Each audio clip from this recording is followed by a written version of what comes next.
راستہ ہے. میں اپنی بات کا آغاز ادھر سے کرنا چاہوں گی کہ کچھ ماہ پہلے تحریک تحفظ آئین پاکستان نے ایک کانفرنس رکھی تھی جس میں میرے ساتھ بیٹھی ہوئی تھی ایک لڑکی مازیب شفیق. بلوچستان سے وہ لڑکی تعلق رکھتی ہے اور وہ اس لیے تحریک تحفظ آئین پاکستان کی کانفرنس میں آئی تھی کیونکہ اس کے جو انکل ہیں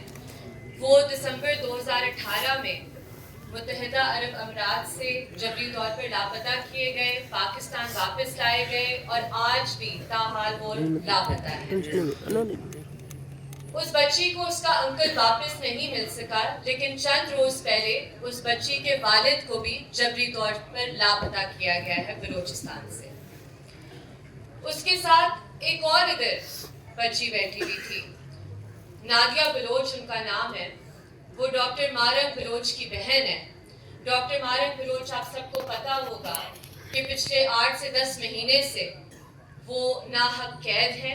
خدا جیل میں. ان کے ساتھ تمام جو بلوچ یکجہتی کمیٹی کی لیڈرشپ ہے وہ بھی ناحق قید ہے, اور آج بھی ساؤتھ وزیرستان کی آواز علی وزیر بھی پابند سلاسل ہے. میں یہ بات کرنا ضروری سمجھتی ہوں کہ میں خود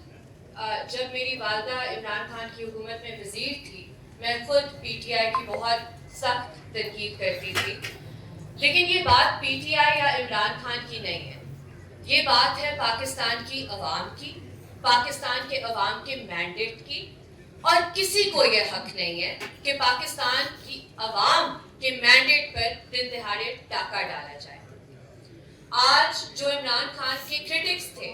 وہی عمران خان کے حقوق کی بات کر رہے ہیں کیونکہ ہم اپنے عوام کے حقوق کی بات کر رہے ہیں. آج مجھ جیسے لوگ جو پی ٹی آئی کے ناقد تھے تیار ہے کہ ہم بھی جا کر اڈیالہ جیل کے باہر کھڑے ہوئیں ان کی بہنوں کے ساتھ, جن پر کبھی ٹیئر گیس استعمال کیا جاتا ہے, کبھی واٹر کینن استعمال کیا جاتا ہے, کبھی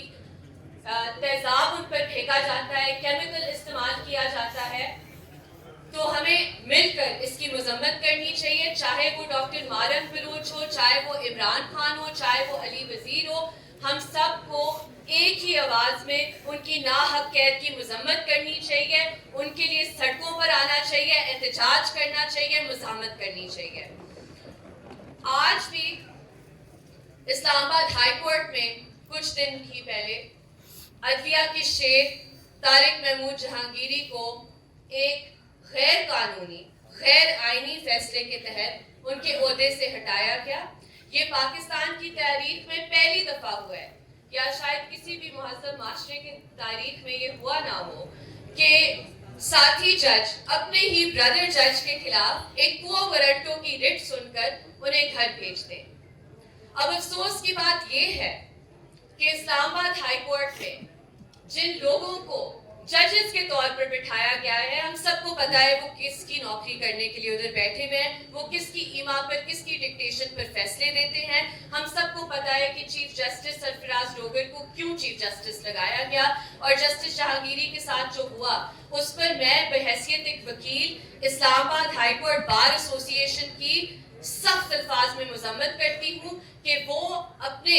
عدلیہ کے ان ججز کے ساتھ کھڑے ہونے کی جگہ پر وہ ان ججز کے ساتھ کھڑے ہوئے ہیں جو ٹاؤٹس بٹھائے گئے ہیں اسلام آباد ہائی کورٹ میں. آج بھی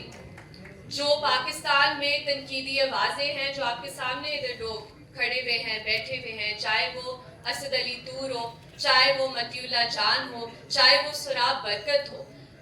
آج کسی بھی صحافی کا سوال پوچھنا, کسی کا احتساب مانگنا یہ جرم بن چکا ہے. آپ اگر کوئی سچی بات کریں گے تو آپ کے خلاف پیکا کا پرچہ ہوگا, آپ کو ایک شہر سے دوسرے شہر پورا پاکستان کا ٹور کروایا جائے گا, پوری پاکستان کی جیلوں میں رکھا جائے گا. کیوں؟ کیونکہ آپ تنقید کرتے ہیں, آپ سچ بولتے ہیں. سچ بولنا اس ملک میں جرم بن چکا ہے. آج بھی 27ویں اور جو 26ویں ترمیم ہے